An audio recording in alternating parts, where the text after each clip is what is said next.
letaknya di Bandung, misalkan ini produksi susunya. Di sini ada 3 ternak yang tidak punya catatan. 1, 2, 3 dia tidak punya catatan.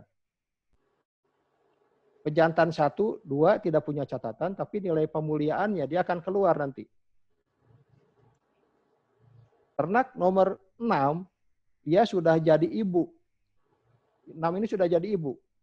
Nah inilah kalau kita memakai dugaan varian komponen pakai ANOVA, ini akan bias. Karena ini tidak boleh. Di ANOVA itu tidak boleh ada overlapping generation, kemudian misalkan jantan dan betina dikawinkan secara random, jantan juga tidak ada kerabat, demikian juga yang lain.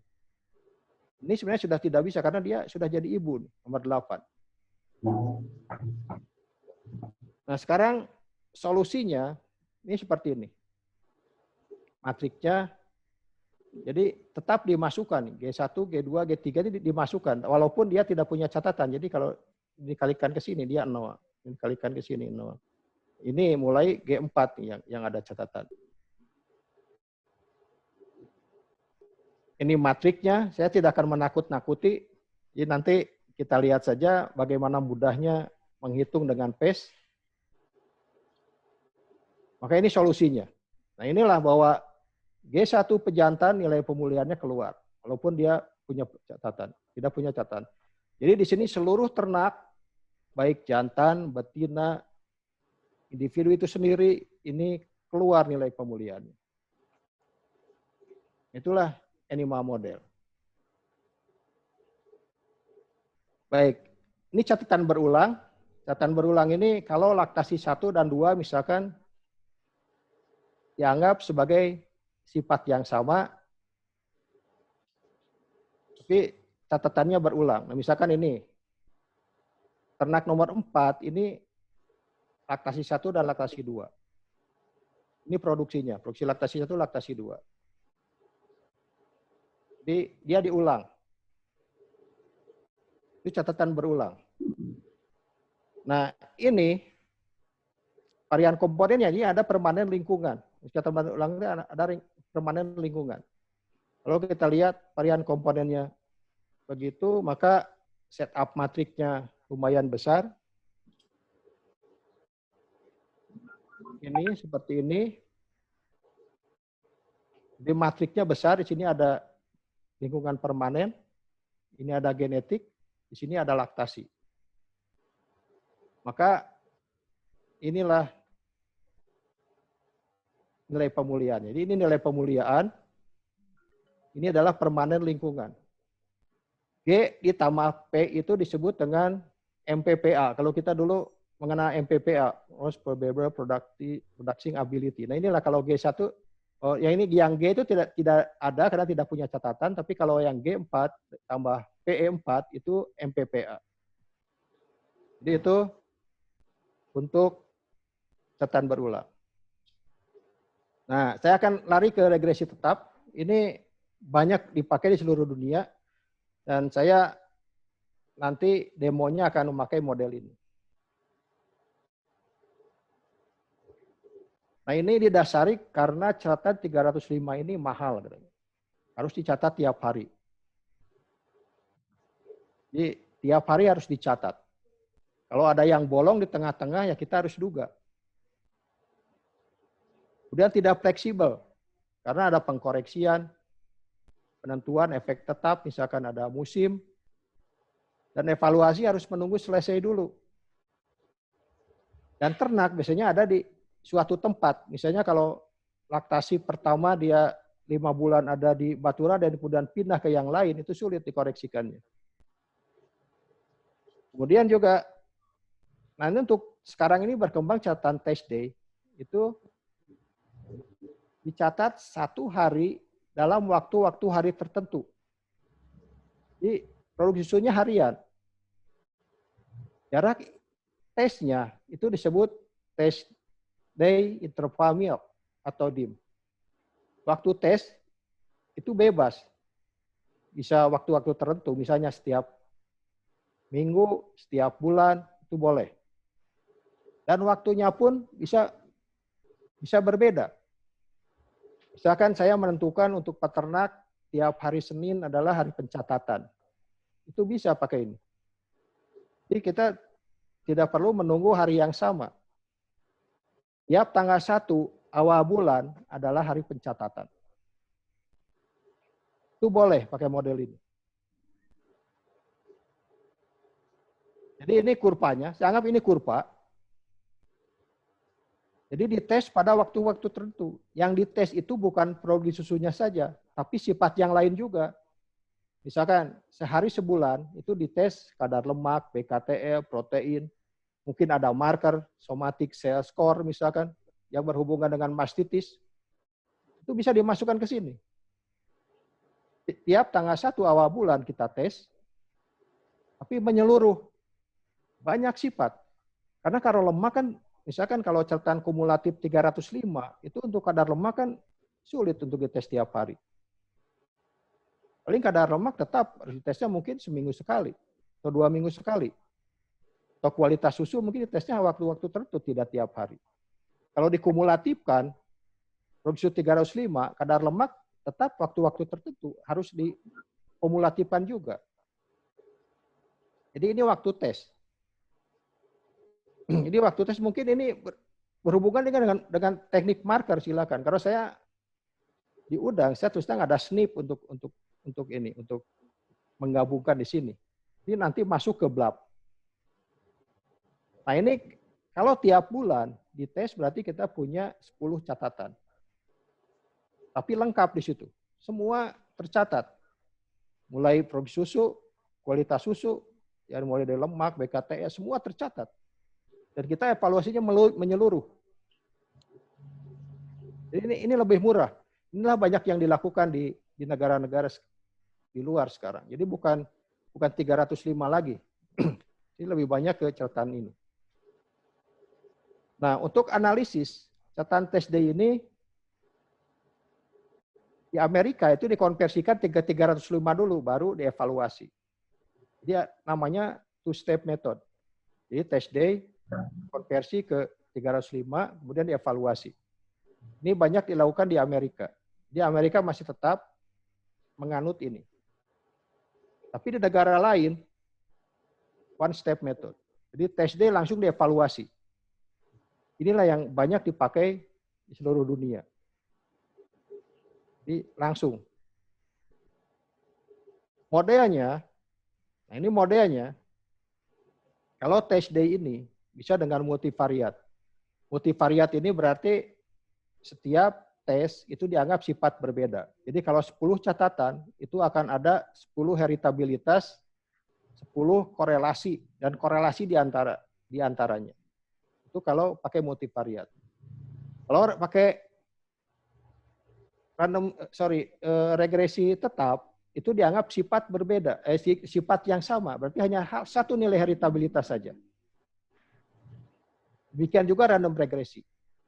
Dia hanya dipakai satu sifat saja.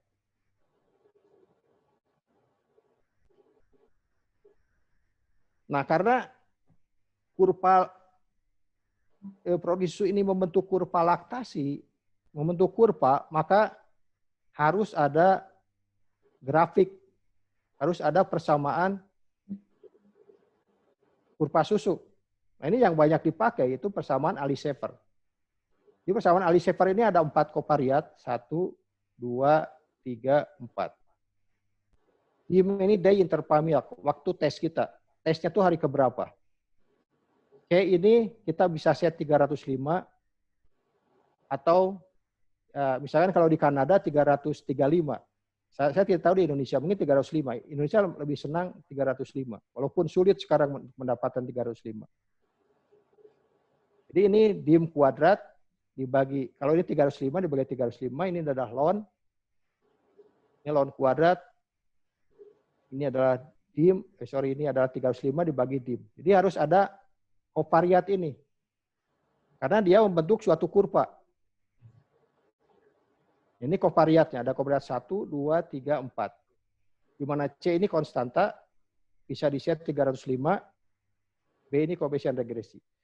Nah, nanti saya akan coba nanti demokan dari mulai setup data sampai membuat covariat ini.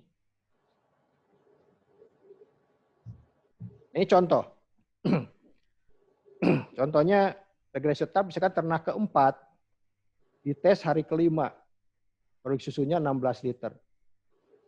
Induknya tidak diketahui. Ternak keempat dites lagi, ini hari ke-65, produksinya 22.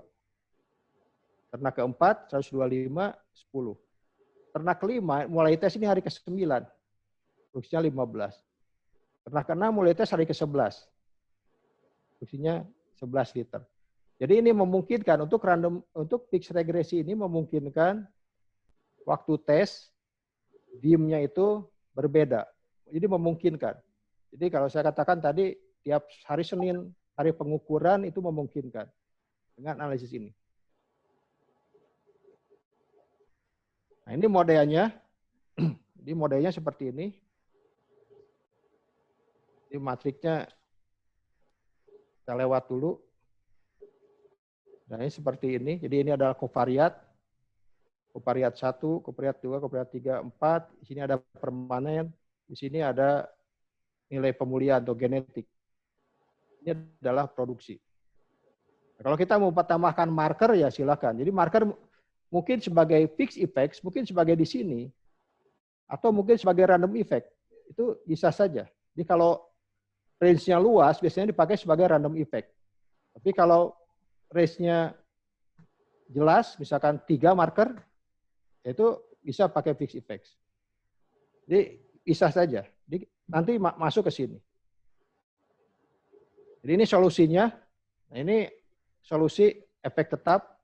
Ini adalah PE, ini adalah nilai pemulihan. Yang perlu diingat, ini adalah nilai pemulihan harian. Bukan 305 hasilnya. Jadi nilai pemulihan harian, bukan 305. MPPA itu G ditambah PE. Jadi kalau ditambahkan G4 tambah P4 itu adalah MPPA. Itu untuk recall saja. Ini model multivariat. Kalau multivariat juga saya nanti akan coba kalau menganalisis multivariat pakai PACE dan VCA ini bagaimana. Saya akan coba demokan juga. Jadi kalau multivariat modelnya lebih kompleks. Jadi ini matriksnya. Ini varian komponennya. Nah, ini contohnya produksi 305 lemak susu. Ini ragam-peragamnya. Maka ini masuk, ini saya langsung solusinya saja. Berarti ini kalau multivariat ini ada dua nilai pemulihan. Ada nilai pemulihan untuk lemak susu, ada nilai pemulihan untuk produksi susu. Nah, ini nilai pemulihan ini jelas. Yang produksi susunya tinggi, ini lemaknya, nilai pemulihan lemak itu negatif. Karena korelasinya negatif. Maka di sini kita perlu strategi. Bisa kita menggunakan nilai ekonomi misalkan. Kalau kita fokusnya di produksi lemak, berarti kita bisa saja kita lihat dikalikan, ini mungkin dikali 2, ini dikali 1, kemudian baru kita pertimbangkan keduanya. Ini solusi untuk multivariat. Baik, saya sekarang mau langsung ke software. Dulu software, jadi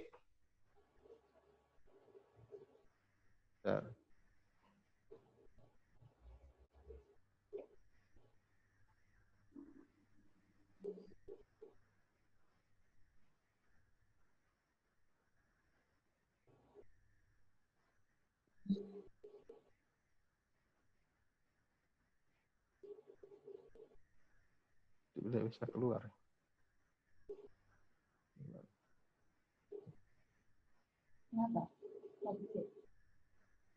Oke, ini adalah software.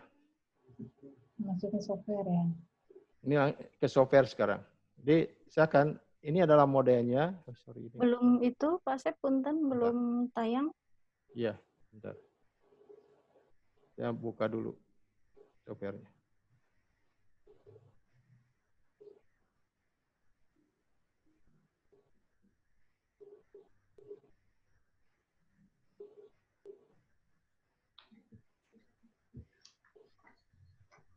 Oke, jadi kalau sudah terlihat program software itu banyak.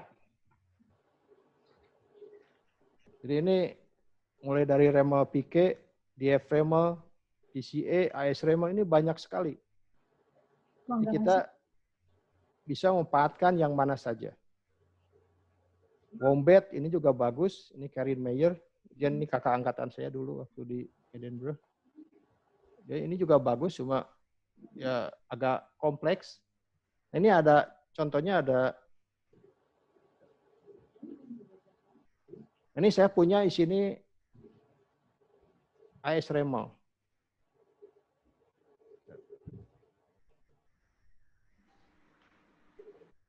Nah, yang update itu ya ini. Ini AS-REML ini sekarang terputus.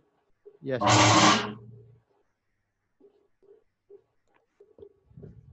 Ini terlihat?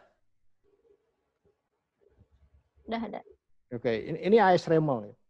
AS-REML itu ini update, ini dijual ke PSN, jadi saya beli. Ini berbayar. Jadi saya ada license khusus nama fakultas, ini saya beli $2.000 selama 5 tahun. Tapi dari perpanjangnya setiap tahun. Ini lumayan, tapi kalau kita lihat tampilannya seperti ini. AS-REML juga ada yang masuk di R. Program statistik R itu ada. Jadi saya sarankan kalau orang genetik ya pakai yang ini. Karena ini bisa menghandle data banyak. Kalau di R belum memungkinkan. Ini AS-REML. Ya, kalau mau ya silakan ini di PSN bisa beli mungkin sekitar $400 lah setahun harganya. Nah sekarang saya kembali ke sini.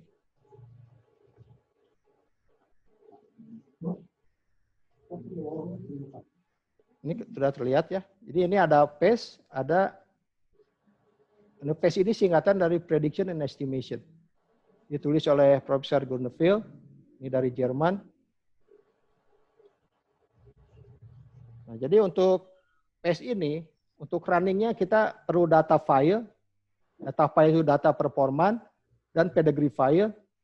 Ada 3 file diperlukan, data file, pedigree file, parameter file. Dan langsung ke PES, ini output.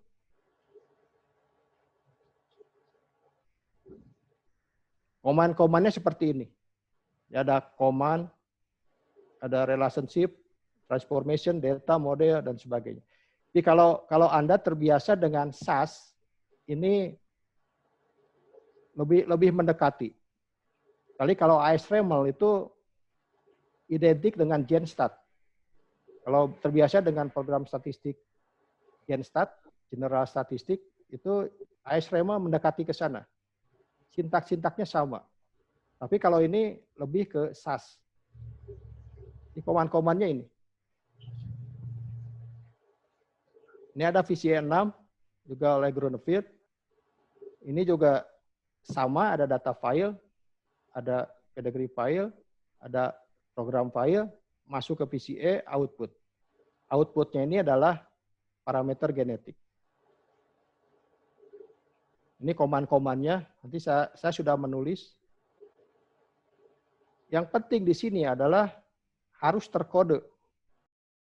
Jadi baik data file atau pedigree file harus terkode. Nanti pengkodeannya bagaimana, nanti saya akan demokan. Nah, jadi dalam running, 3 kali running. Yang pertama, running PES, itu untuk pengkode data, supaya data terkode. Kemudian running kedua, itu running parameter genetik, itu nanti yang keluar heritabilitas, korelasi genetik, dan sebagainya. Running ketiga, itu EBV, Estimate Breeding Value. Dia ada 3 kali running di sini, kalau untuk program ini. Karena fungsinya lain, antara PES dan VCA ini fungsinya lain. VCA untuk varian komponen, PES ini untuk prediction, untuk nilai pemulihan. Ini fungsinya lain, terpisah. Kalau AS-REML sama. Saya stop.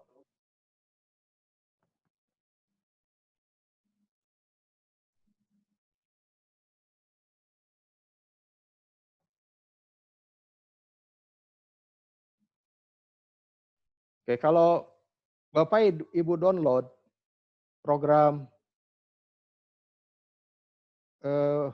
PES dan VCA itu seperti ini.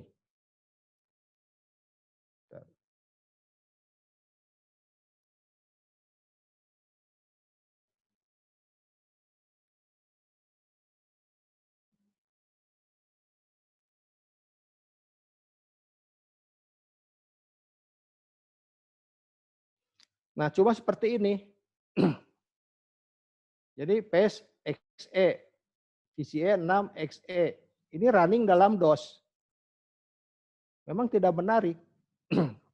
Tapi untuk lebih menarik, kita bisa pakai text file yang gratis juga. Jadi seperti ini. Ini hanya running dalam DOS. Nah, oleh karena itu, supaya lebih menarik, silakan download namanya program Context. Ini konteks. Ini ada di web, ini gratis. Dan cara-caranya juga ada di YouTube.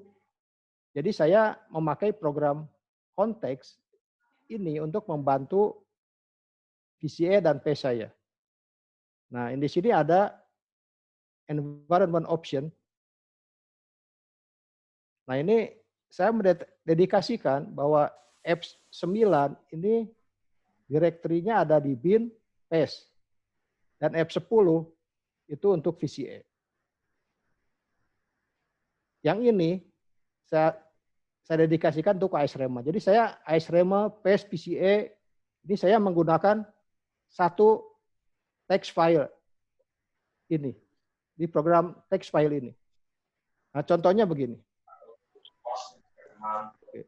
Saya sekarang langsung ke data. Oke. Saya langsung ke data. Mudah-mudahan ini terlihat. Ini adalah data di Baturaden. Oke. Saya sekarang akan mulai dengan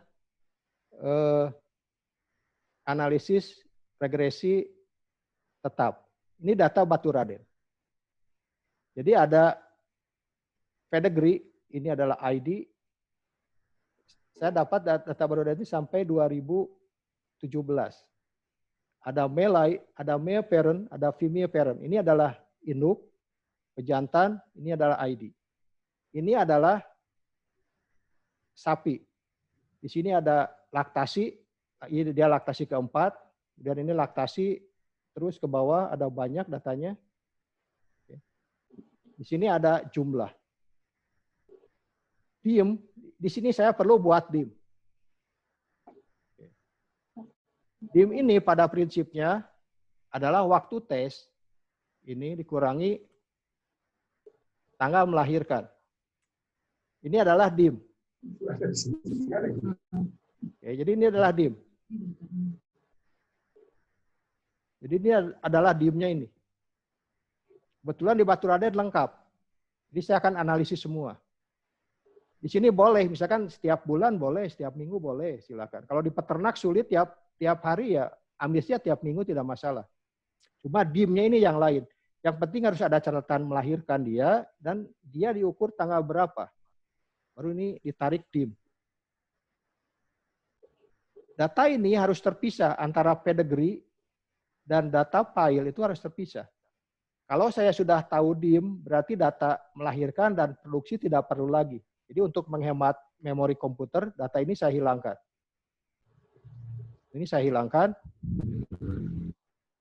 Saya ke data yang lain. Nah, datanya seperti ini. Jadi pedigree itu seperti ini.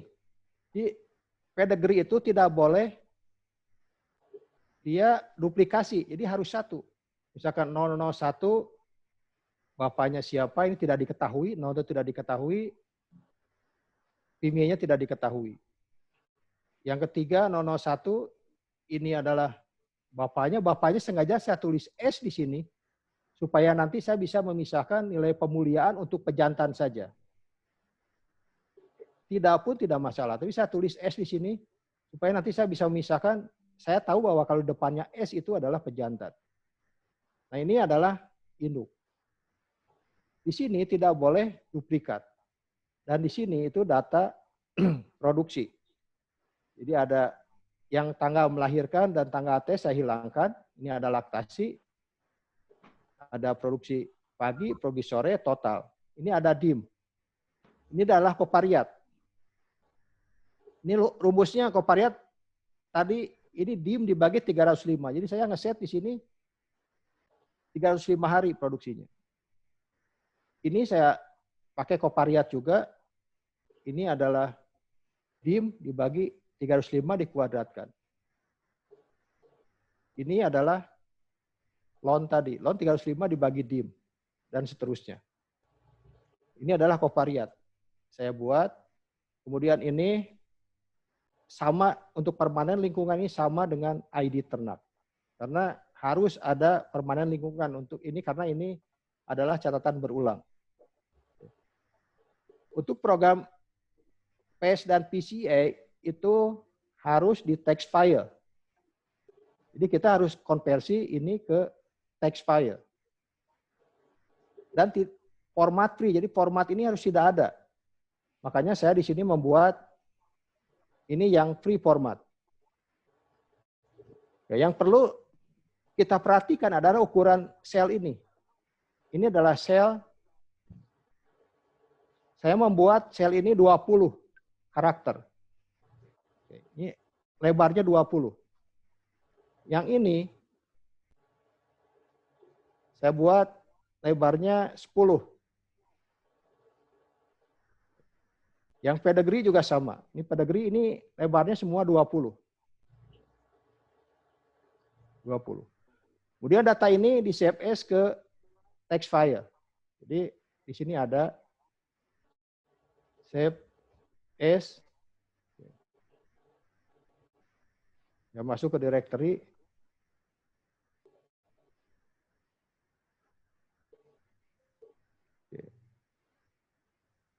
Di sini ambil yang PRN. Di sini ada PRN. Ambil yang ini.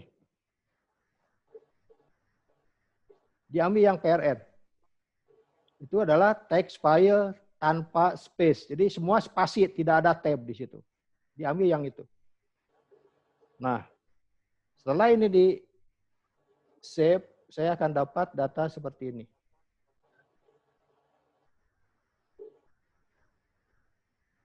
Saya akan dapat data performa, nah ini data seperti ini. Nah, ini dalam bentuk text file. Ini dalam bentuk text file.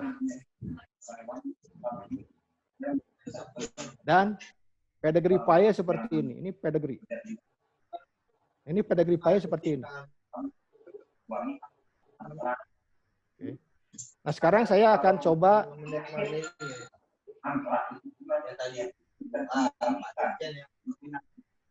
Oke, saya akan coba sekarang masuk ke text editor tadi. Saya membuat program teks untuk kode, saya tinggal klik di sini. Nah ini.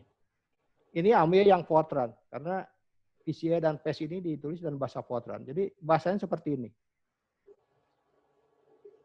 Oke. Jadi ini untuk data kode. Saya klik di sini datanya, data PRN. Oke, data PRN. Dan pedigree PRN. Ini pedigree PRN. Nah, ini adalah parameter file. Jadi 3 data ini mutlak harus ada di program PES ataupun PCA. Jadi ada data file, ini pedigree file, ada data file, ini ada parameter file. Parameter file ini adalah koman-koman kita. Saya mulai dengan membuat setup pedigree file. Kita lihat.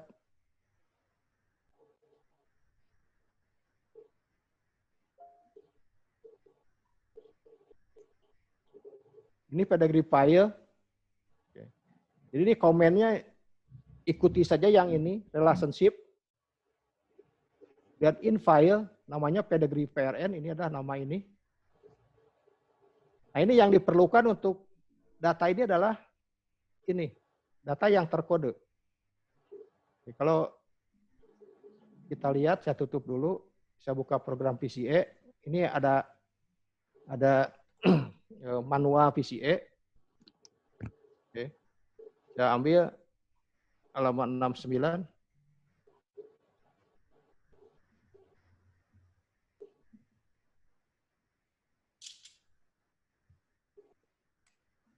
Nah, di manual VCE untuk mengkode dia menganjurkan pakai PASE. Ini kan PASE parameter file coding. Oke, jadi ini datanya untuk mengkode. Loncat 9. Nah, ini adalah yang saya sedang kerjakan. PASE parameter file coding. Jadi ini untuk mengkode. Ini untuk mengkode. Nah, kita kembali ke tadi yang ini. Nah, ini. Jadi yang kita perlukan ini sebenarnya data yang terkode ini. Nah, di sini ada undefined. Saya tulis 0. Jadi undefined itu kalau kita jantannya tidak diketahui, betinanya tidak diketahui, dia ditulis dengan 0. Berarti itu kalau dia membaca 0 seperti di sini, berarti program tahu bahwa itu dua-duanya tidak diketahui. Karena animal model, di sini relationship for animal. Nah, ini ada pernyataan pedigree 1-15. Jadi saya di sini lihat 1 sampai 15 itu dari 1 sampai 15 kira-kira sampai sini itu adalah animal. Sekarang sire, male parent 21-15. Jadi di sini saya mendedikasikan 21 sampai 15 berikutnya. Berarti 35. Sampai sini berarti itu pejantan. Female parent 21-15. Berarti di sini 41-15. Berarti di sini dimulai 41 sampai berikutnya itu adalah betina. Ya, tutup data file. Tidak bisa ya.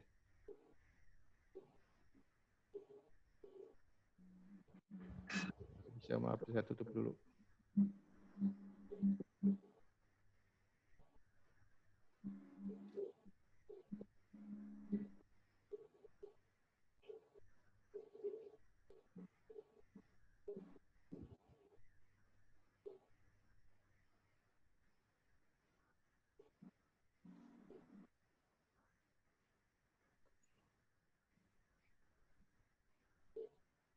Bisa share lagi. Maaf, dia ada trouble. Nah, sekarang saya kembali ke sini. Sekarang mulai ke data file. Nah, input kedua adalah, nah ini transformation. Transformation ini saya akan mengukur produksi total saja. Jadi yang pagi, yang sore tidak saya analisis. Di sini 1, berarti minimal untuk produksi yang dimasukkan ke dalam analisis itu 1 kilo. Ini mah 1 kilo. Minus 1 itu artinya data hilang. Jadi kalau misalkan nanti ada data hilang, saya deklarasi di sini minus 1. Berarti kalau program membaca di data produksi ada minus 1, berarti dianggap sebagai data hilang. Nah, di sini ada 50 maksimum. Berarti program ini akan membaca dari 1 sampai 50 produksinya. Jadi kalau ada yang lebih dari 50, dia akan mengabaikan. Jadi kita bisa menulis pernyataan itu di sini, di transformation. Nah, kemudian di sini ada data file, data filenya tadi data PRN. Nah, ini data PRN.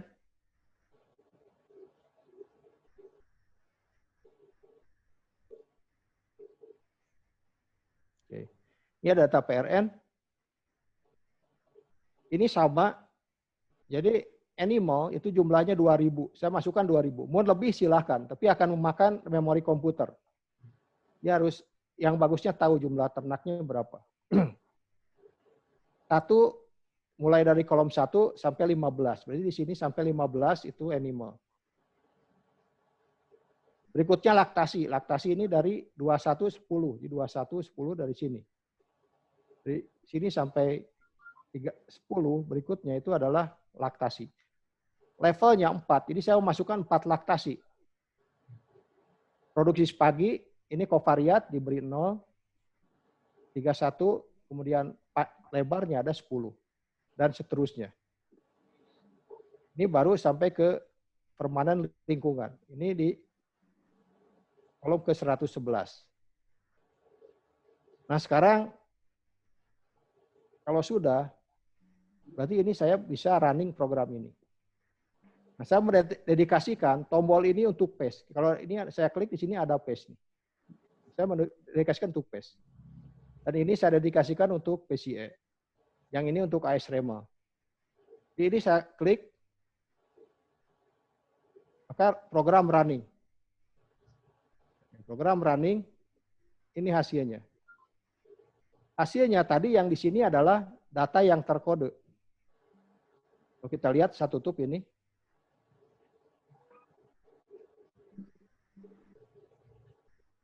Ternyata tidak bisa tutup, bentar ya.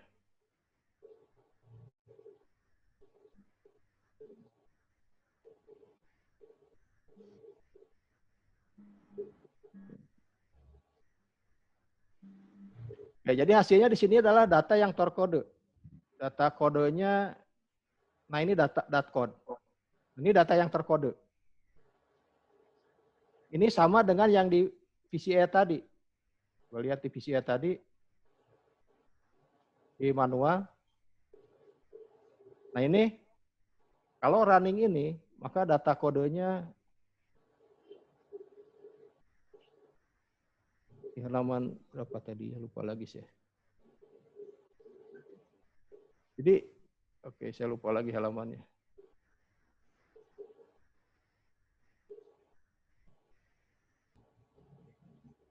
Oke, jadi prinsipnya itu data yang terkode. Data yang terkode.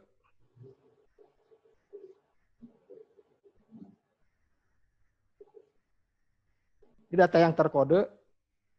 Kemudian ada pedigree yang terkode. Ini ada ped code. Nah ini adalah pedigree yang terkode. Baru saya dari data ini, semua program, termasuk ASREMA dan sebagainya, dia perlu pengkodean untuk parameter genetik itu perlu perkodean seperti ini. Tapi ada yang langsung di kodenya, ada yang tidak. Nah, saya sekarang perlu program PCA. Ini program PCA-nya yang ini. Jadi ini hampir sama dengan PASTE. Ini ada data pedigree. Ini data performan. Nah, di sini deklarasi data code. Ini pedigree file, file formatnya ini. Ini data file yang ini. Di sini lihat ini ada double precision 1, 2, 3, 4, 5. Berarti kita tulis di sini 5. Ini formatnya, ikuti saja ini format yang ada di manual VCA. Yang kalau kita perhatikan adalah yang ini.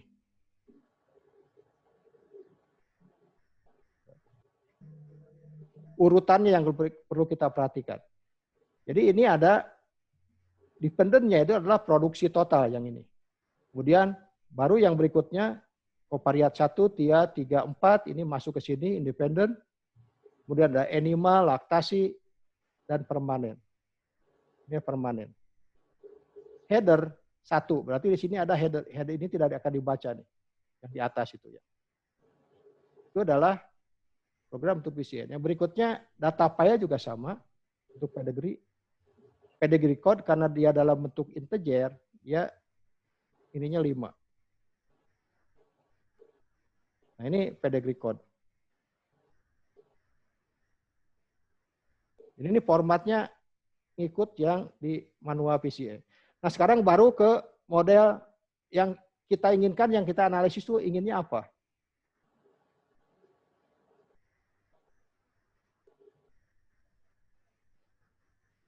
Nah ini modelnya, produksi susu sama dengan regresi kovariat 1 nested. Nah ini kalau di SAS kan nested begini sama. Jadi si kurva ini dia nested terhadap laktasi. Jadi setiap kurva itu dia punya persamaan regresi tersendiri.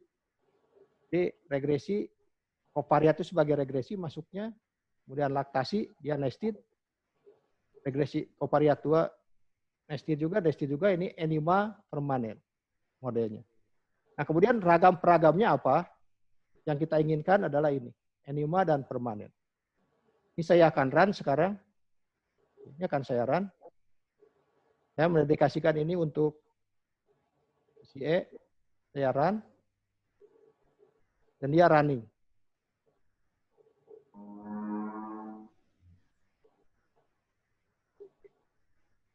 Tidak terlihat runningnya.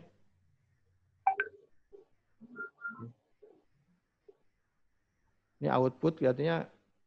Ini running, hasilnya sudah ada. Ini di sini.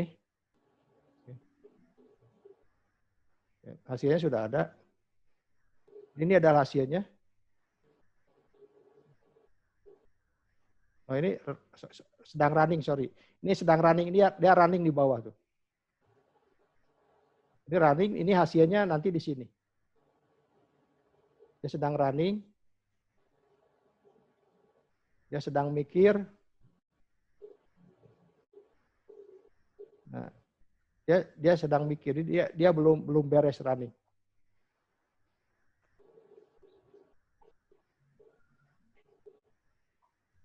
Memang perlu waktu.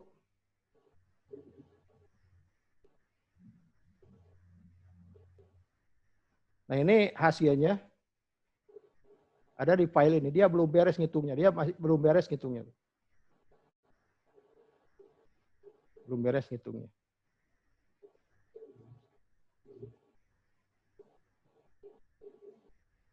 Oke, dia sudah beres. Hitungnya sudah beres. Thank you for using VCA. Dia sudah beres. Ya, ini hasilnya ada di sini. Ini hasilnya. Oke. Kita lihat hasilnya satu-satu.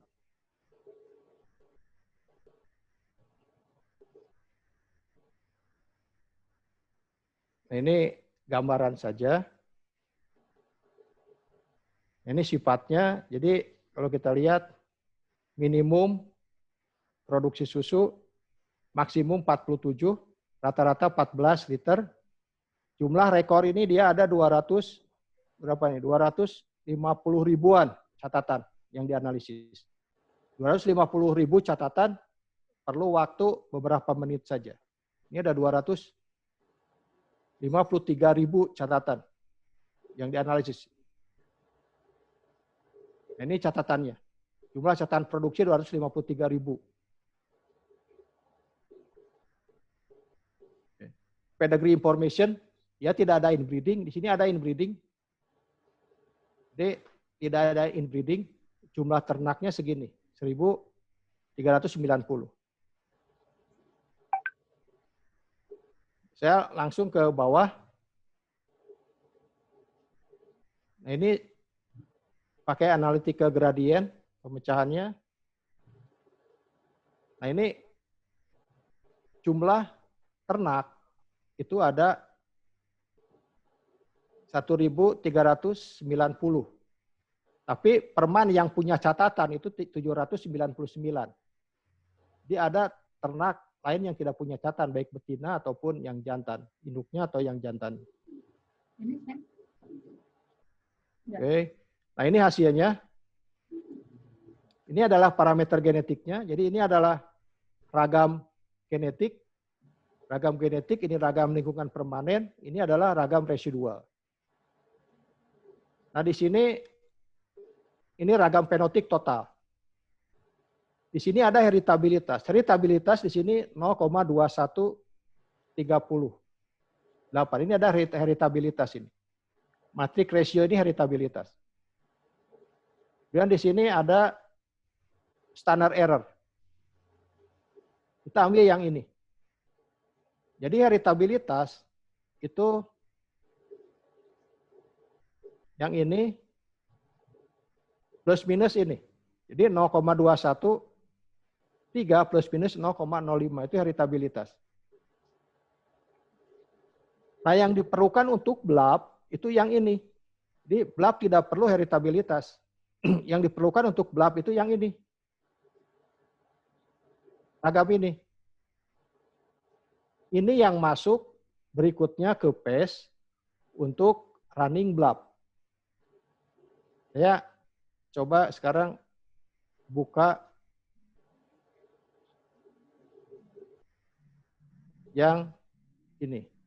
1, 3 ini. Nah, ini adalah untuk running BLAB. Ini untuk running BLAB. Di sini saya tidak menambahkan text file lagi. Jadi undefined. Kalau tidak diketahui, berarti 0. Ini sama total, cuma bedanya ini.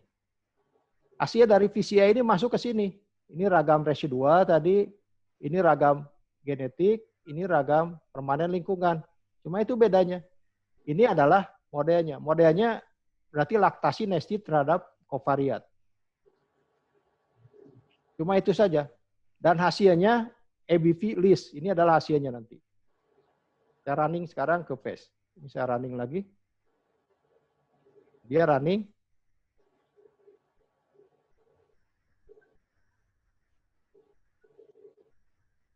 Kita lihat ke bawah. Dia lagi running. Ini sudah beres. Outputnya adalah ABV list. Inilah yang saya perlukan. ABV inilah yang saya perlukan. Nah, ABV ini ABV list. Kita cari di sini. Nah, ini ABV list. Nah, inilah yang saya perlukan adalah nilai pemuliaannya.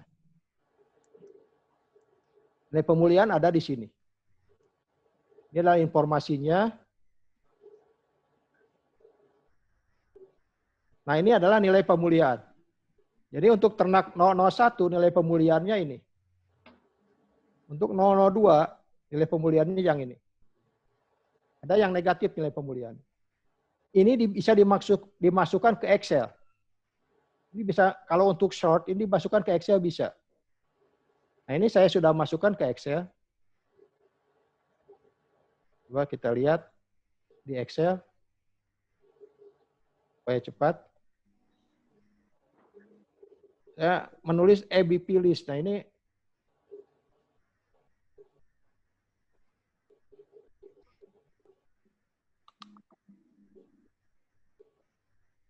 ini adalah yang tadi. ABP yang tadi. Jadi saya masukkan di Excel. Yang ada tanda bintang begini, berarti dia tidak punya catatan. Dia tidak punya catatan, tapi nilai pemuliaannya ada. Sekarang saya untuk short fokusnya ke pejantan saja. Jadi ini adalah pejantan. Ini yang saya tulis S di depan itu pejantan. Ini adalah ABV-nya. Jadi kalau saya short, ini pejantan nomor 3941 itu yang paling bagus. Rankingnya pertama. 107. Ini nilai pemuliaan harian. Berarti dia unggul 2,8 kilo per hari pejantan ini. Secara genetik. Nah, ini kita lihat yang dari France, yang dari Amerika juga, ini kita bisa membandingkan kira-kira dari negara mana yang bagus pejantan ini. Kita bisa membandingkan di sini. Bisa mengevaluasi. USA 1,4. Saya tidak tahu yang lain, cuma ini Netherlands, ada USA juga, ada si bilioner, ini sampai ke yang negatif. Ini semua pejantan ada di sini. Jadi kita bisa melihat pejantan mana ABV-nya yang paling bagus. Dan yang perlu diingat bahwa di sini adalah ABV untuk catatan harian, bukan 305. Ya identik dengan, kalau 305 identik dengan kali 305.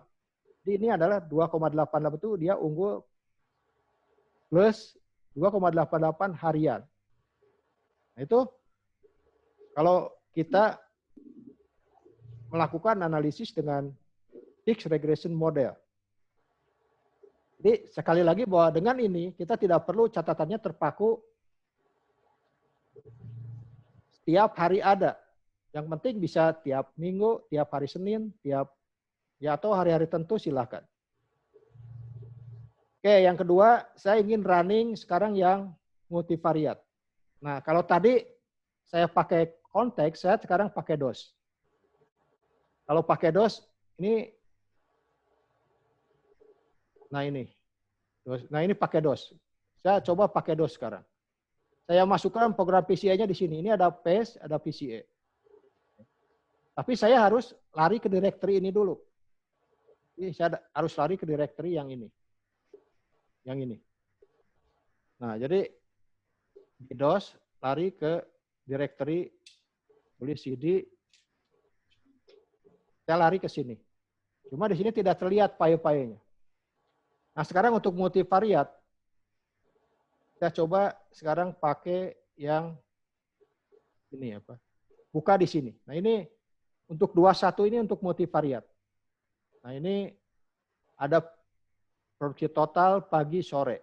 Tapi saya analisis 2 saja untuk mempermudah supaya lebih cepat. Nah, ini kalau multivariat bedanya di sini. Jadi saya tiga-tiganya saya masukkan. Ini hanya untuk ya formalitas saja karena yang kita perlukan adalah data ini. Data kodenya saya tulis ini pakai M. Nah, kalau lari di DOS itu kita tulis langsung paste. Ini akan keluar langsung. Atau saya tulis paste, space baru nama file. Nama filenya apa? Ini ada 21 code titik paste. 21 code titik paste. Ini saya digit enter. Ini running ini. Ini bisa juga pakai ini. Silakan. Kalau orang-orang biasanya suka kalau pakai Unix, pakai Linux, enaknya biasanya begini. Ini running untuk coding data.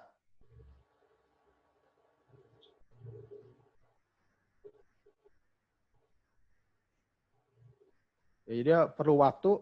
Nah, ini adalah hasilnya data kode. Saya lihat data codingnya apa. Ini data kodenya pakai M yang ini. Nah, ini. Cuma kita lihat ini saja. 1, 2, 3, 4, 5. Jadi ini 7. 7 double precision di sini.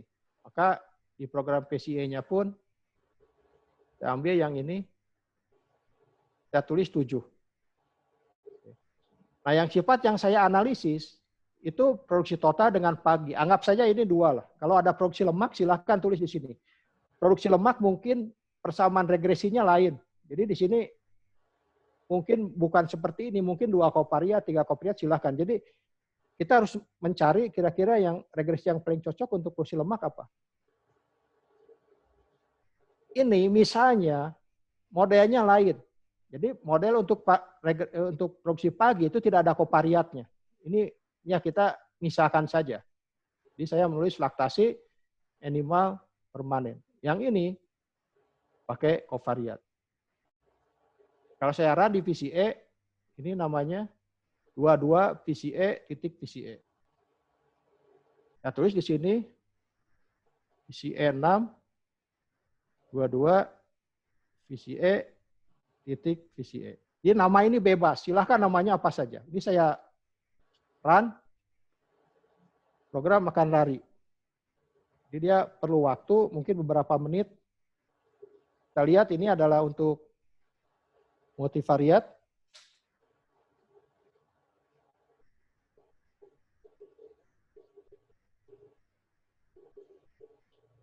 Jadi kita lari mungkin perlu beberapa menit ini.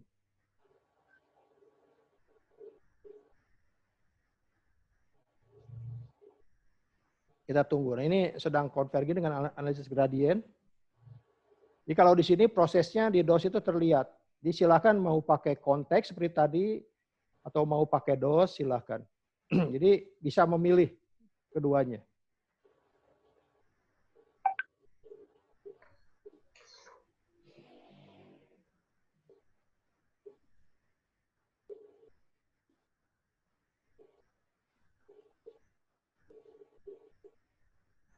Kita tunggu.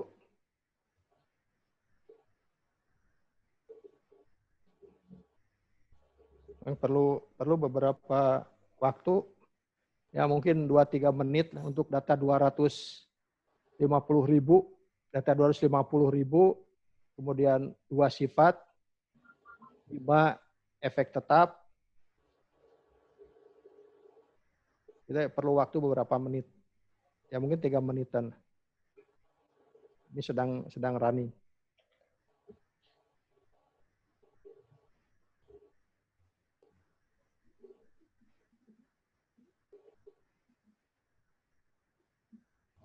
Bagusnya memang pakai komputer besar. Pakai yang ya ini punya saya memorinya 8 GB. Pakai Intel generasi 7.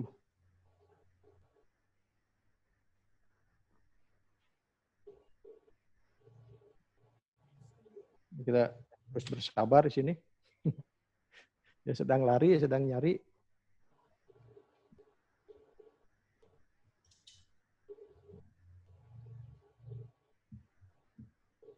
Ya sambil nunggu mungkin Bu ini kalau ada yang Ada Pak Asep ini, ya, mungkin sambil nunggu bisa ada yang ya, nanya ini dari Ibu Susi. ya. Bu Susi mau nanya sendiri, Teh Susi. Katanya bagaimana untuk menentukan kovariat pada ternak unggas? Oke. Kalau unggas relatif lebih mudah Bu Susi. Karena ya seleksinya biasanya di unggas itu all in all out. Jadi kalau saya punya satu kandang, itu kan semua lingkungan sama, pakan sama. Dia di unggas itu hanya perbedaannya itu batch.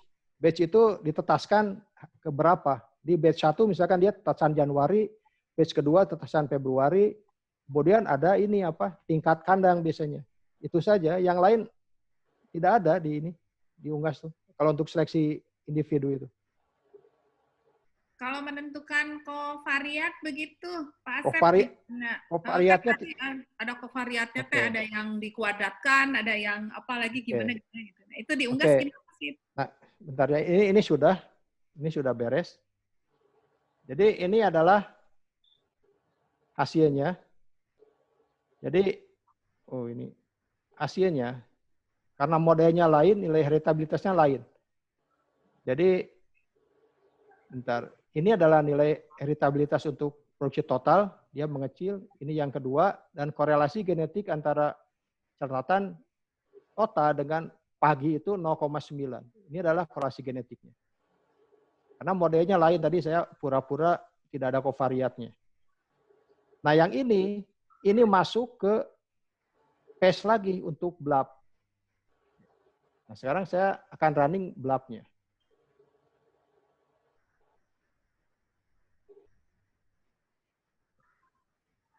Nah ini program lab-nya yang ini 23. Nah ini 23. Nah ini sama produksi total, produksi pagi. Dan hasil pesta dimasuk ke sini. Masuk ke sini. Maka nanti di sini ada nilai pemulihan untuk produksi pagi, ada nilai pemulihan untuk produksi total. Nah ini nilai pemulihannya untuk produksi total dan produksi pagi. Saya akan run ini ya. 23 ABV PES. PES 23 ABV PES. Ini running. Jadi total ada 253.000 catatan harian yang dianalisis. Nah ini beres. Hasilnya ABV multivariate list. Berarti kita cari di sini. ABV, nah ini. Ini adalah hasilnya. Ini bisa dikeexelkan. Yang penting adalah ini nilai pemulihannya. Ini nilai pemulihan untuk produksi total, nilai pemulihan untuk produksi pagi. Jadi untuk multivariat pun nanti sifat mungkin ya ada, kita nilai pemulihannya macam-macam, tinggal kita menentukan strategi kira-kira untuk seleksi yang mana yang akan dipakai, apakah perlu pembobotan nilai ekonomi dan sebagainya. Jadi mungkin itu dulu yang saya akan jelaskan. Sudah lama 1,5 jam, 1 jam. 1 jam. Silakan kalau mau diskusi. Saya tutup.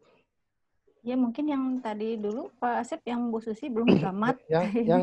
Jadi begini Bu Susi, kalau di ayamnya ayam pedaging yang petelur? Teh Susi? Teh? Masih di mood itu Teh? Ayam pedaging ayam petelur. Apa? Bebek petelur. Oke, kalau petelur yang saya lakukan dulu waktu ya saya menganalisis data di Louman itu 5 bulan biasanya.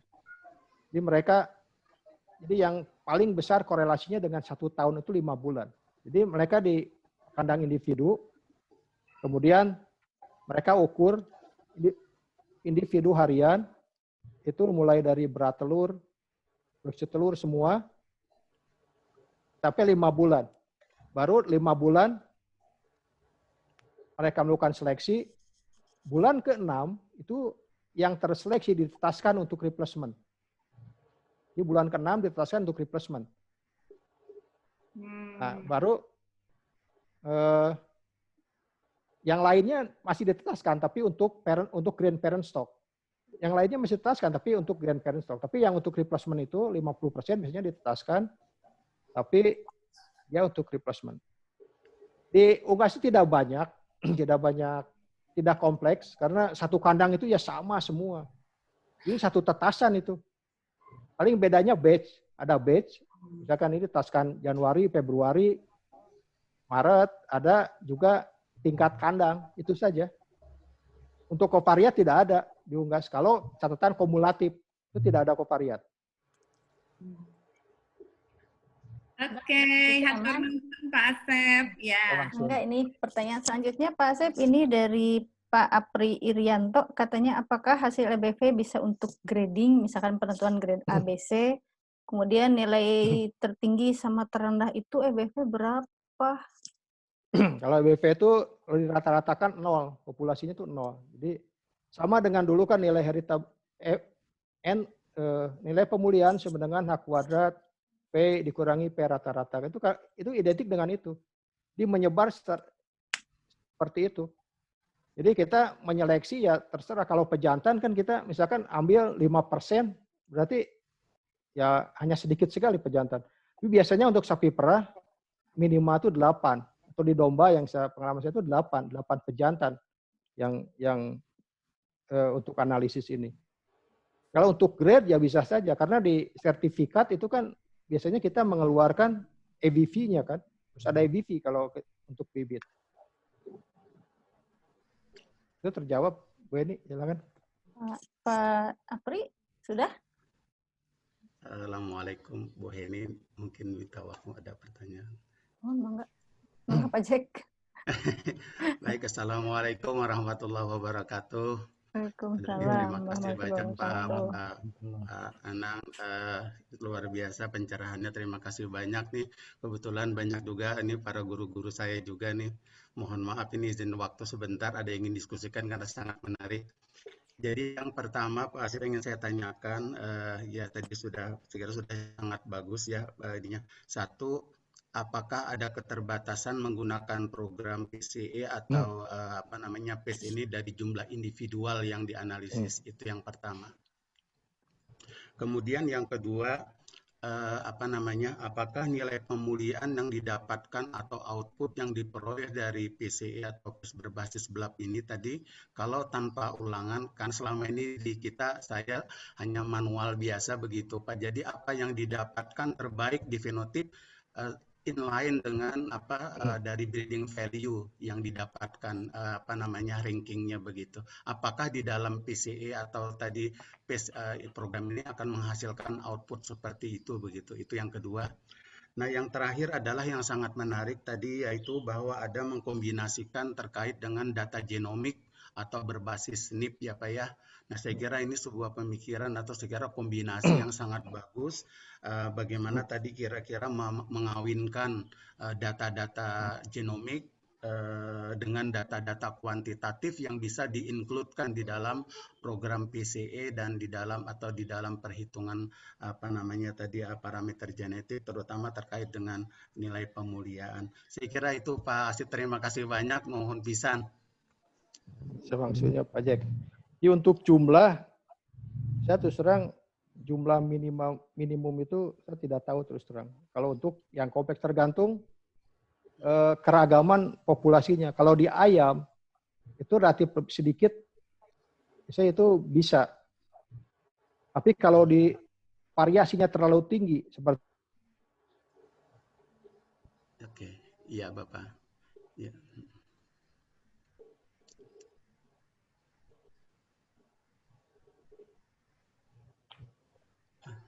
Mohon maaf suaranya Pak. Asep, nggak ada suaranya? Nggak ada ya? Ya, belum, nggak ada apa enggak. Kirain cuma di saya aja. Nge-lag Pak Asepnya. Ntar, nggak Pak Asepnya ntar lagi. Ya, kayaknya ini nih Sinyal. Kadang-kadang kayaknya. jaringannya kadang-kadang suka terputus. Jaringan nakal.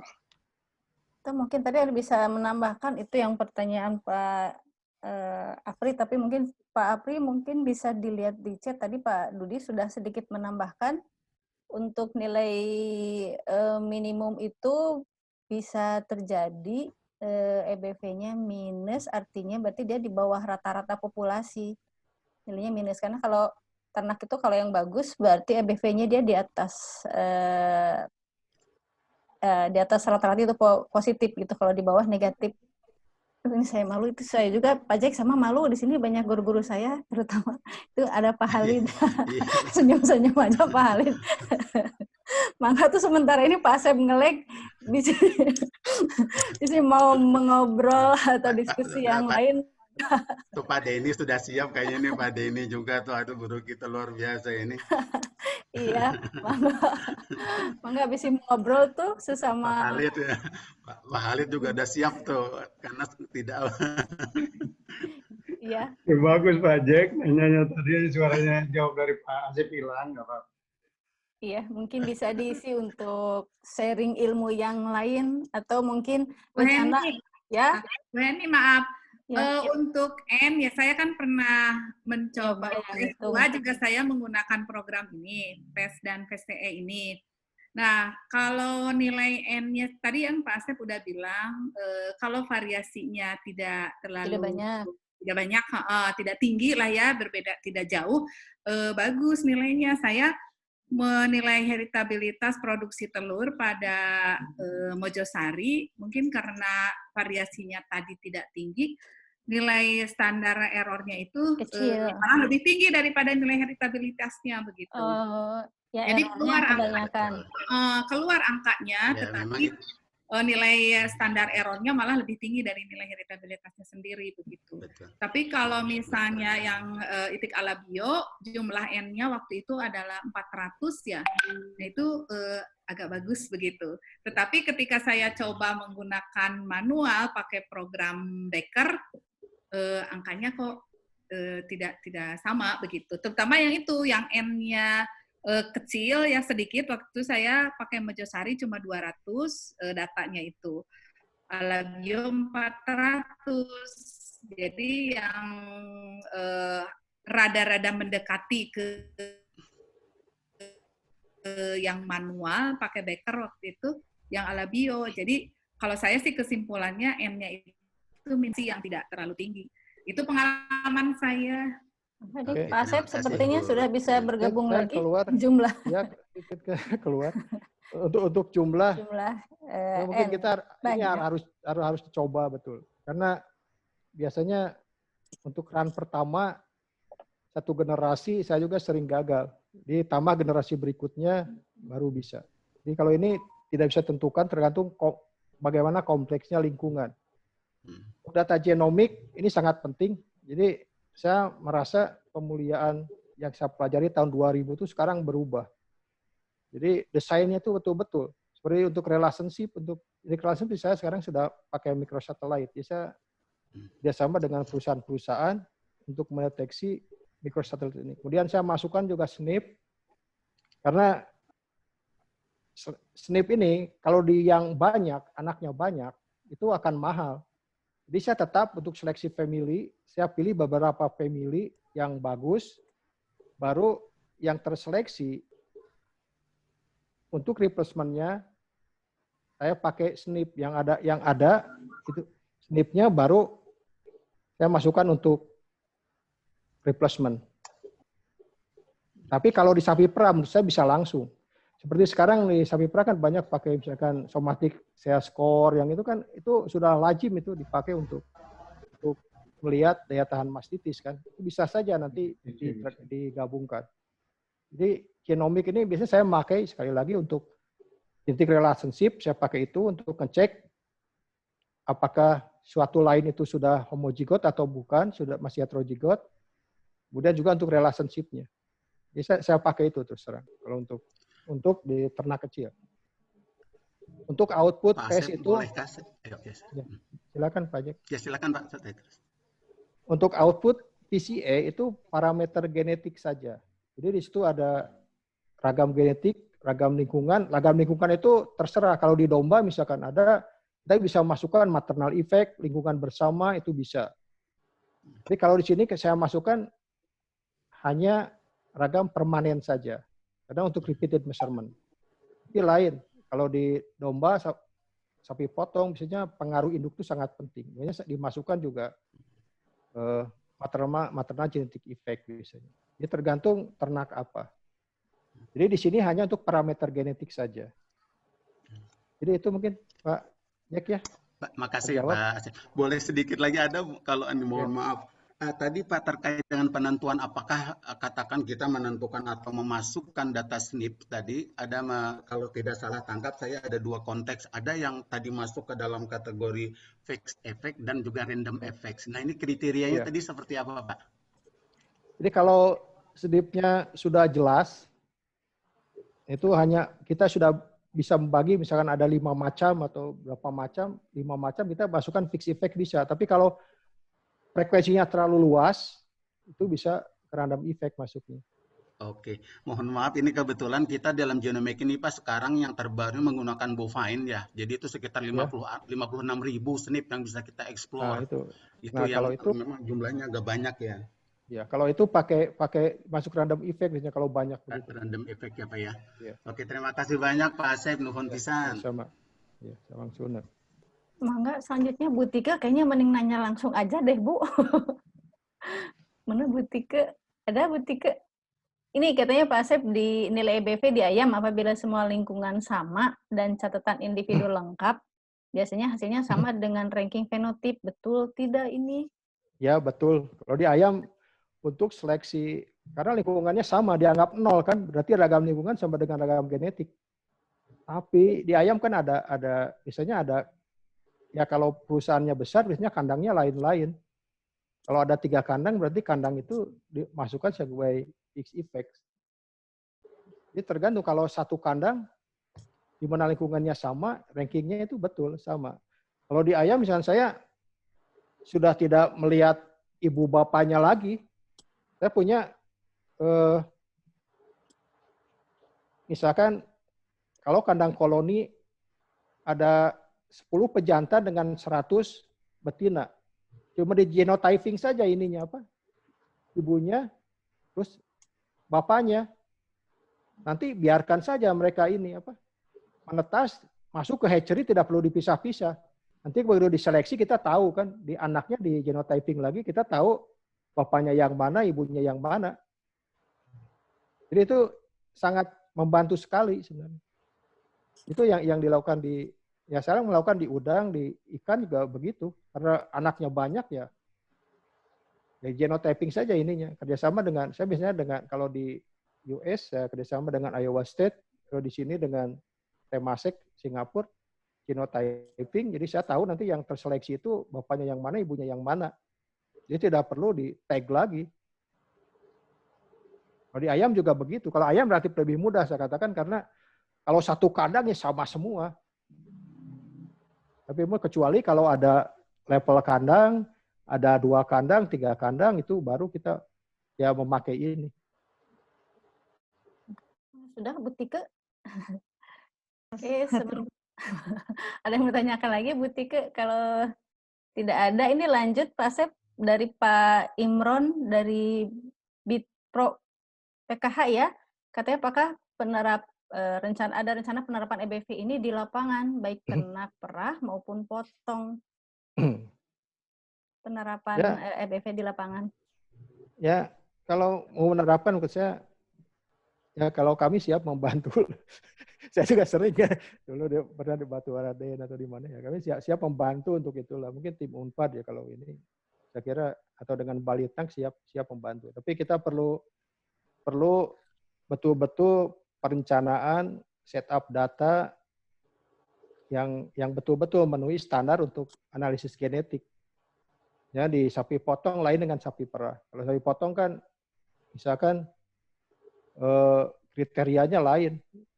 Mungkin ada di situ ada maternal genetic effect, ada kemampuan induk membesarkan anak, kemudian juga ada mungkin ada lineage. Kalau sekarang kan orang sudah pakai ultrasound itu kan, mereka atau di ayam sendiri misalkan atau di ternak potong, itu sekarang larinya lebih banyak ke teknologi. Maaf saja ya, jadi molekular hanya sebagian saja. Jadi mereka misalkan kalau ayam bagus, mereka pakai CT scan langsung. Mereka lihat di CT scan untuk manusia, ya itulah sudah terlihat itu ininya apa, proporsi tubuhnya, tulangnya, ketebalan dagingnya, itu sudah terlihat dan itu sudah dipakai kalau di ayam pakai CT scan. Jadi ini juga di sapi potong, nah itu biasanya kita pakai untuk misalnya ketebalan otot, ketebalan daging di longissimus dorsi biasanya yang dipakai untuk pengukurannya itu. Itu ada ketebalan lemak, ketebalan otot di situ. Itu korelasinya besar dengan keseluruhan. Jadi memang perlu inilah kalau mau pakai kita perlu mungkin diskusi lah kira-kira data apa yang perlu disiapkan. Sapi potong dengan sapi perah itu memang agak kompleks. Kita apalagi di peternakan sulit untuk mengatur kelahiran kan. Jadi ya bedanya lain gitu. Jadi mungkin ada teknik-teknik tertentu berat lahir dengan berat sapi harus diukur misalkan. Enggak, ini itu Pak Imron kayaknya sebentar Pak Imron katanya kayaknya sudah nggak sabar mau nanya langsung, mangga atau Pak langsung aja. Silakan Pak Imron. Boleh ya Bu. Mangga. Saya baru ikut pertemuan yang di Australia meeting. Nah, sekarang masuk lagi. Tadi sudah sempat keluar. Begini Pak Asef dan Bapak Ibu sekalian, ini semua pakar-pakar ada di sini. Kebetulan sekali ini.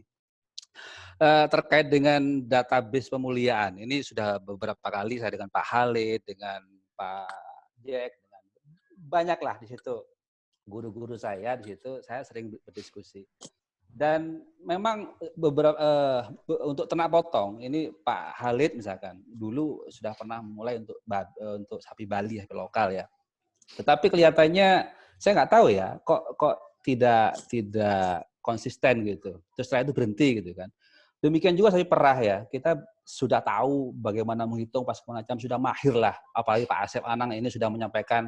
Tapi tadi saya ngikutin ya Pak karena ilmunya terlalu tinggi Pak, nanti bisa meledak kepala saya. Cuman bagi kami Pak di PKH itu justru bagaimana ilmu-ilmu tadi itu bisa kita terapkan Pak. Apa yang kita bisa bantu baik itu di sapi perah, di uji zuriat memang sudah mulai ya. Sekali lagi dengan Pak Halid dan teman-teman di uji zuriat yang sudah mulai. Tapi itu uji zuriatnya. Tapi setelah database semacam ya mimpi boleh ya Bu ya, semacam Australian Holstein atau kita punya database semacam Australian Semental atau semacam Limousin gitu. Tapi kita punya database tentang Bali Indonesian database itu belum ada. Mungkin sudah ada teman-teman yang memulai, tapi marilah kita bersama-sama. Ini sepertinya kita nggak bisa sendiri kita. Litbang tuh mungkin sebaiknya juga bersama kita di PKH gitu, sehingga kegiatan database atau kegiatan pemulihan kita segala macam itu bisa konsisten kita kawal bersama. Mungkin itu aja Bu Eni, makasih. Iya, terima kasih Pak Imron. Ini masih ada waktu atau mau bagaimana Bu Anneke atau Bu Lisa? Katanya nggak bisa masuk lagi tadi Bu Anneke. Bu Lisa udah nggak bisa masuk lagi, jadi mangga itu saya serahkan kembali ke Bu Anneke. Ibunya nggak ada ya? Baik, Bu Heni, mohon maaf, itu laptop saya bermasalah. Jadi berdua sama Pak Cece. Ya, mangga. Sebetulnya saya sebenarnya punya tugas sebagai peneliti pemulia, lagi mempercepat menghasilkan rumpun baru kambing perah. Saya berharap sekali data-data kami itu dirancang, salah satunya misalnya bisa menseleksi secara awal calon-calon jantan, mana yang harus diprioritaskan untuk menjadi calon bibit, mana yang harus dikeluarkan dengan melalui analisa animal model tadi. Nah, ini mungkin Pak Asep bisa memberikan kiat-kiat seperti apa Pak yang dilakukan agar interval generasi bisa diperpendek, respon seleksi bisa dipercepat, sekaligus kita meningkatkan akurasi seleksi. Mungkin itu aja, terima kasih. Ya, mangga langsung Pak.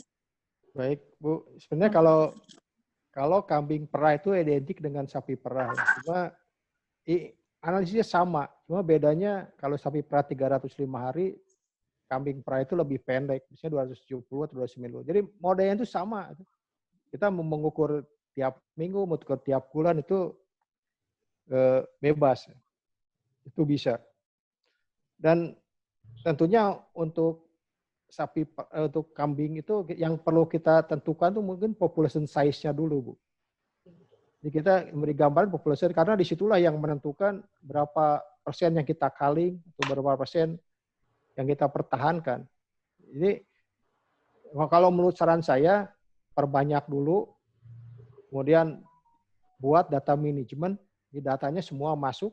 Kalau kambing perah itu relatif sama itu dengan total lah dengan sapi perah, tidak ada bedanya. Cuma kalau kambing itu lain, kalau kambing pedaging itu lain. Jadi menurut saya kumpulkan juga udah data, jadi kriterianya apa, data yang diperlukan apa, kumpulkan, baru kita analisis. Sebelum kita analisis, kita tidak akan tahu nanti arahnya kemana. Kalau genetik kan begitu. Setelah kita evaluasi, baru ini kekurangannya ini, baru kita perbaiki. Jadi tahap awal mungkin kita tidak akan mendapatkan yang sesuai dengan yang kita inginkan. Tapi lambat laun, asal arahnya betul, baru kita akan memperoleh. Jadi menurut saya memang data manajemen, database itu sangat penting. Tanpa itu ya sulit. Jadi ada yang jelas ya strukturnya juga harus jelas di nukleusnya, kemudian ke bawah di VCA itu ada analisis yang menggabungkan dua data. Misalkan saya ingin menggabungkan data yang di nukleus dengan data yang di lab dengan data yang di lapangan itu ada. Jadi kita ingin mengetahui kira-kira bagus juga di lapangan. Itu di VCA ada itu. Di data lapangan dan data ini bisa sekali dianalisis itu bisa. Baik, terima kasih Pak Asep. Jadi kami masih berbasisnya di nukleus Pak. Jadi tantangan kami memang sudah kita desain, database sudah kita rancang. Cuman ya memang populasi yang harus kami pertahankan dengan bagaimana memanfaatkan program-program tadi untuk bisa mengoptimalkan apa yang menjadi target kami dalam perbaikan sifat baik produksi maupun kualitas susu. Mungkin itu Pak tantangan kami. Terima kasih untuk pencerahannya Pak Asep. Sama Bu. Ini, terima kasih Bu Heni. Iya. Ada lagi Bu Heni? Ya kalau di chat sih tidak ada. Tapi kalau memang masih ada waktu 10 menit, barangkali ada yang mau bertanya langsung, dipersilahkan gitu. Kalau masih ada yang mau ditanyakan. Boleh Bu, saya Bu sedikit. Perkenalkan nama saya juga Asep, ini sama nih. Cuman ini suhu senior ini. Baik Pak, terima kasih Bapak dan Ibu semua. Ini guru-guru saya juga. Terima kasih Pak Asep atas pencerahannya. Terkait dengan ini Pak, tadi kan nilai heritabilitas ya, itu semakin indikatornya kan tadi Bapak menyebutkan juga standar error. Semakin rendah semakin standar error itu berarti semakin mungkin valid ya Pak, seperti nilai heritabilitasnya. Iya. Nah, apakah kita dalam estimasi nilai heritabilitas ini bisa tidak mengkombinasi misalnya model 1, model 2, model 3 kemudian kita pilih gitu. Tentu saja kan semakin banyak faktor yang kita masukkan itu akan semakin semakin bagus gitu ya, mungkin untuk pendugaannya seperti itu ya Pak ya, seperti itu. Yeah. Nah, kira-kira maksudnya kita tidak pilih ini model ini gitu, tapi kita coba optimasi lah gitu ya, seperti itu model-model yang tadi yang sudah disampaikan. Gimana Pak? Mungkin seperti itu aja sih dari saya. Ya. Baik Pak Asep Gunawan, memang betul ya. Jadi sebenarnya kita harus mempelajari model dulu. Tapi pernah saya berani menentukan model fixed regresi itu berdasarkan disertasinya Bu Heni. Jadi Bu Heni membandingkan model-model mulai dari kumulatif 305, kemudian juga test day pakai multivariat, kemudian fixed regresi. Dulu waktu Bu Heni belum ada disertasinya, belum ada random regresi, belum muncul. Itu baru saya bisa menyimpulkan bahwa di beberapa daerah termasuk Batu Raden dievaluasi yang terbaik untuk kita tuh fixed regression model. Makanya saya di sini ungkapkan fixed regression model. Karena sering ya 305 bagus, cuma kalau untuk di lapangan sulit. Kita berharap tiap hari peternak mengumpulkan data harian kan, itu sulit lah. Ini mungkin di perusahaan-perusahaan juga ada saja bolongnya itu. Kalau dijumlahkan kan sudah bias. Jadi emang kalau untuk random regresi, saya sudah mempelajari kemarin ada anak S2 itu belum memungkinkan. Dengan mengambil data Batu Raden itu belum memungkinkan, jadi hasilnya masih bias. Jadi kalau kita menduga nilai pemulihan total itu bias, karena sangat sensitif sekali. Jadi saya tetap di sini menyarankan dari berbagai model yang dipelajari, saya menyarankan untuk di Indonesia itu masih fixed regression model. Baik, terima kasih Pak. Bu Heni, terima kasih. Iya, sama-sama. Mungkin waktunya sudah hampir sampai akhir nih ya. Mangga itu Bu Anneke sebagai penutup untuk menutup acara hari ini. Atau saya dulu deh. Mangga, ya, Pak Cece. Mangga. Ya, saya hanya ingin mengucapkan terima kasih nih Pak Asep.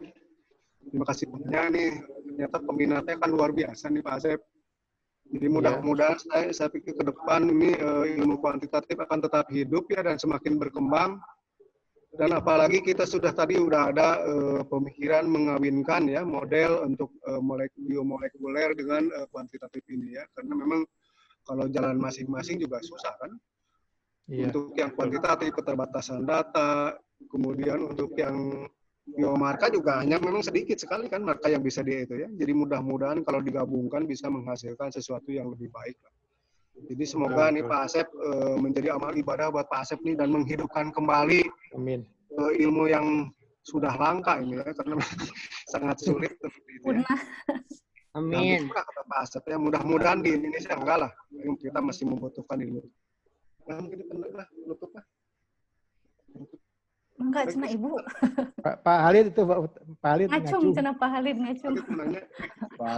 Tentu hasilnya ya. Oke, makasih. Assalamualaikum warahmatullahi wabarakatuh. Waalaikumsalam warahmatullahi wabarakatuh.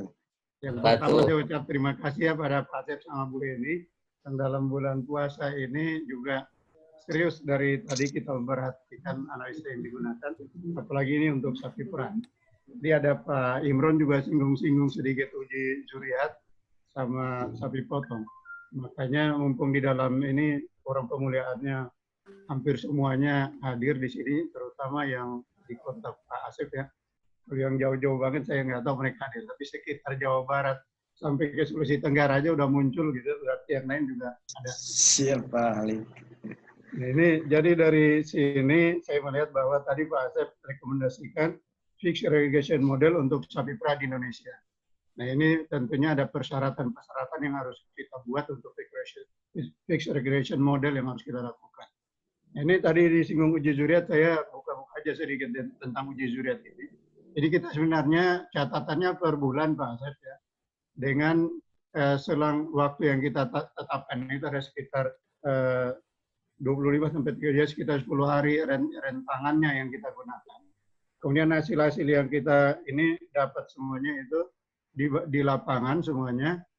Lalu itu semacam kita pakai sayur model itu. Karena berbasis di kita untuk memperoleh sayurnya digunakan keseluruhan.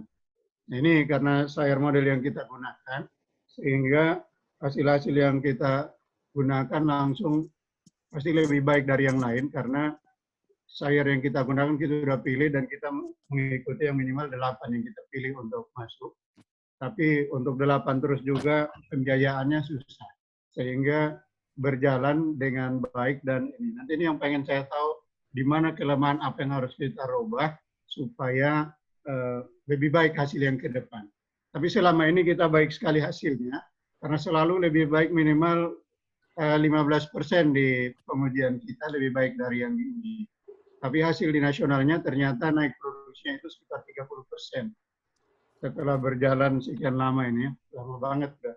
Bergenerasi-generasi dia berjalan. Saat terakhir ini 2019 datanya itu meningkat sekitar hampir sekitar 30% hasilnya. Nah, supaya hasil ke depan ini lebih baik, ini kan kita andalkannya nyebarin semennya pejantan. Nah, ini nyebarin semen pejantan ini ke lapangan didukung 2 BIB nasional bisa. Nah, perhitungan yang kita mau ke dalamnya menerapkan fixed regression model agar supaya bisa lebih baik ketika kita masuk ke lapangannya.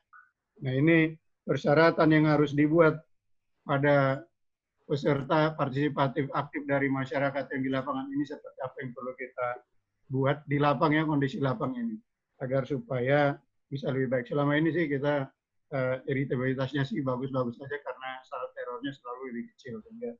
Baik. Kemudian yang kedua tentang yang sapi potong juga tadi disinggung sama Pak Imron. Pak Imron ini eselon 3 di Dirbit Pro ya. Dia yang menentukan segala kebijakan yang dilaksanakan ke depan untuk perbaikan genetik. Sehingga pas saat ini orang ada di lampu. Kurang jelas.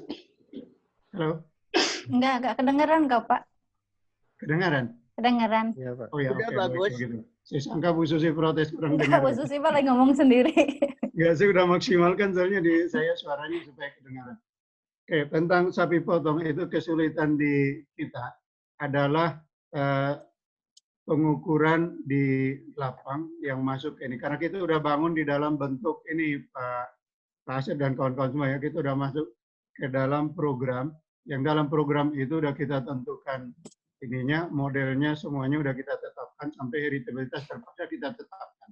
Karena kalau tidak yang kita analisa sementara itu besar sekali, SI-nya lebih besar dari apa? Dari A kuadratnya sebenarnya, sehingga kita menetapkan saja A kuadratnya berapa kita udah tetapkan dalam programnya untuk dilakukan. Hanya yang masuk pencatatan itu yang kurang baik dari lapangan. Nah, ini yang kita lakukan. Tapi kalau ada tadi yang diusulkan tentang CT scan yang bisa kita gunakan untuk ternak potong, yang masuk sapi potong, apalah yang belakangnya potong-potong semua. Kalau itu semua bisa kita gunakan secara CT scan. Nah, ini peluang untuk menerapkan di lapangan, kita mencari sumber pejantan yang baik untuk BIB nasional maupun BIB daerah, apakah direkomendasikan oleh kita pada saat pertemuan orang pemilihan semua hadir di sini, karena banyak profesor yang hadir. Saya hanya nggak lihat satu profesor yang hadir, Pak Roni. Yang lainnya tadi saya cek ada semuanya. Nah, ini apa itu bisa mewakili dengan CT scan itu. Kalau bisa tentunya ada kemajuan buat kita, karena target ke depan untuk Indonesia dengan sapi potong ini adalah kita swasembada daging 60%. Iya, 60% naik ke atas, dan itu akan dalam tahun-tahun dekat, tidak lama gitu. Saya nggak bisa ngomong sini karena ini belum dibilangin kapan targetnya, tapi bahwa itu yang ingin kita naik.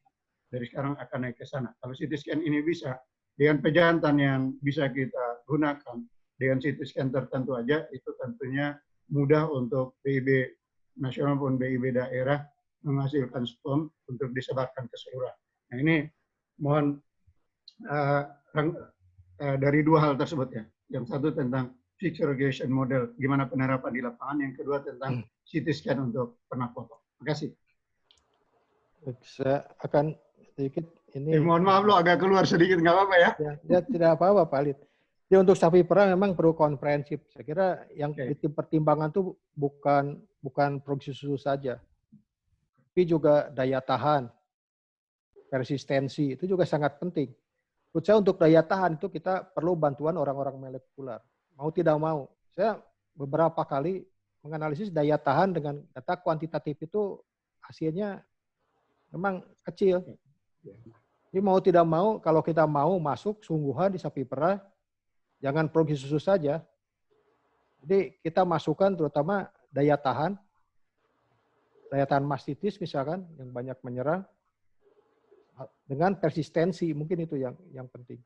Fixed regression model tadi saya katakan ini lebih fleksibel dibandingkan dengan catatan 305. Kalau kita punya di peternak itu sangat sulit kan untuk punya catatan 305. Walaupun kita catatan per bulan pasti dikonversikan ke 305 kan. Dan itu kemungkinan bias tinggi. Ini saya menyarankan fixed regression itu catatan yang ada di situ langsung dianalisis. Langsungnya tidak perlu dikonversikan dulu. Gitu. Jadi saya menyarankan untuk sapi perah begitu. Untuk sapi potong, memang teknologi untuk sapi potong sekarang lebih banyak untuk ayam broiler dan sapi potong lebih banyak ke teknologi kedokteran sekarang. Misalkan ada ultrasound.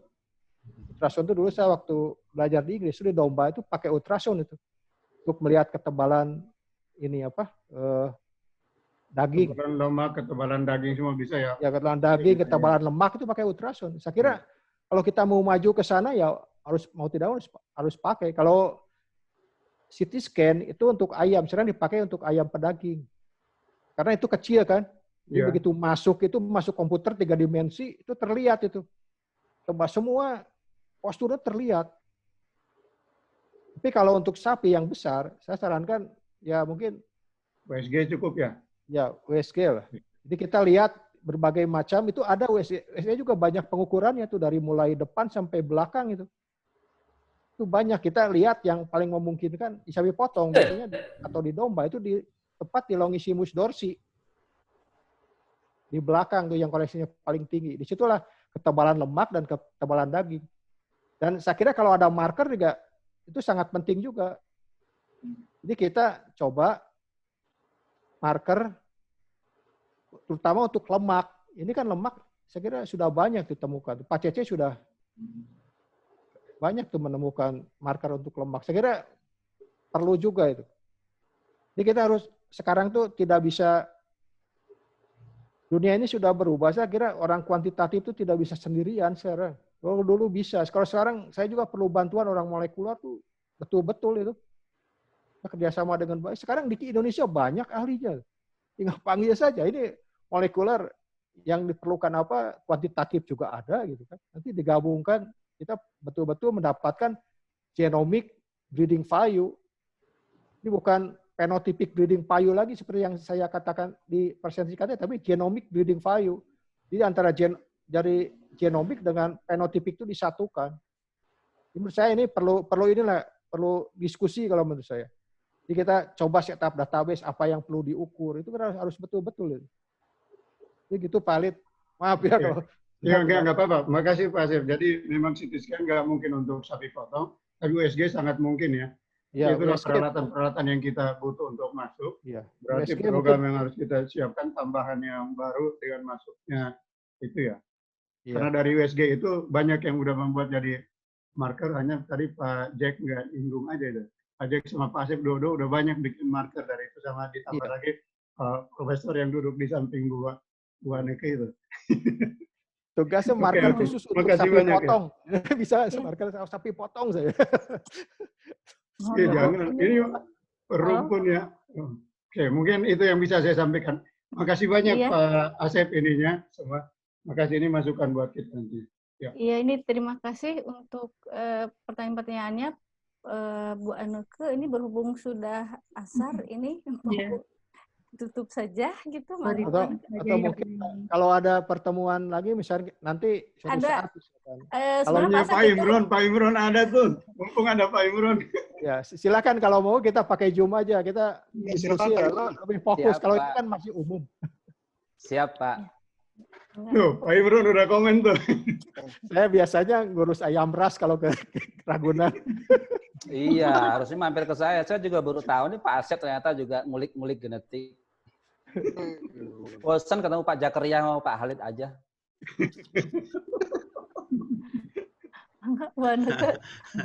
Baik.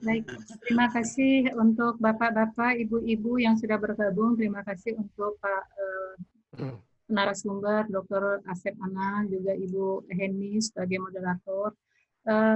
Saya mungkin mewakili teman-teman setelah kita bergabung dalam virtual meeting ini, merasakan bahwa konsep-konsep dasar yang diberikan tadi itu sangat memberikan inspirasi dan memberikan semangat untuk kita terus bisa memahami dari apa yang menjadi pembelajaran yang diberikan hari ini, termasuk juga program-program yang tadi dicontohkan.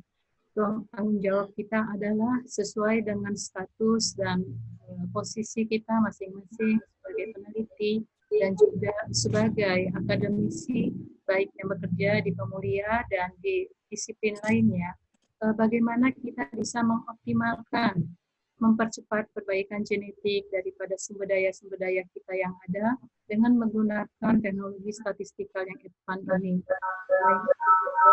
Karena kita bisa mengkombinasikan daripada eksplorasi data-data molekuler yang bisa digabungkan dengan data kuantitatif. Saya sendiri sebetulnya sangat ingin sekali kita punya forum loh, Pemulia Ternak Indonesia.